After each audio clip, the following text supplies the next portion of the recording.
Kim Pao balik California. May big surprise para sa Kim Pao fans. Matapos ang sunod-sunod na proyekto sa Pilipinas, muli na namang bibiyahe patungong California sina Kim Chiu at Paolo Avellino, at may malaking sorpresa silang inihanda para sa kanilang fans. Kim Pao, magbabalik sa Amerika. Ayon sa mga malapit sa dalawa, excited sina Kim at Paolo sa kanilang pagbabalik sa California. Hindi lang ito isang simpleng bakasyon, may espesyal na event silang pinaghandaan para sa kanilang supporters. Sa isang recent social media post, ibinahagi ni Kim ang kanyang excitement, "California, here we come. May something special kaming inihahanda para sa inyo, abangan." Samantalang si Paolo naman ay nagpost ng cryptic message na, "Big things coming soon."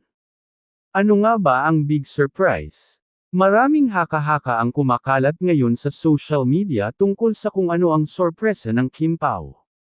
Ilan sa mga teoryang lumulutang ay, fan-meet. Maraming fans sa US ang matagal nang naghihintay ng pagkakataong makita ang dalawa ng personal. Posibleng mag-host sila ng isang intimate fan event para sa kanilang supporters. New project together. May chismis na may international collaboration silang tinatapos at posibleng ito na ang kanilang announcement.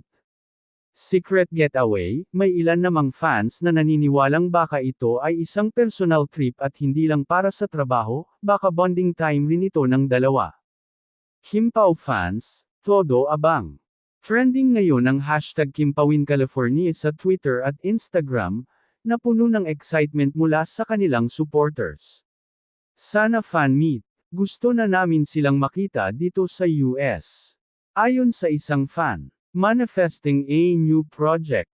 Kim Pao magic is real. Sabi naman ng isa, ano kaya ang pasabog ni Kim at Paolo sa kanilang pagbabalik sa California? Abangan ang susunod na update.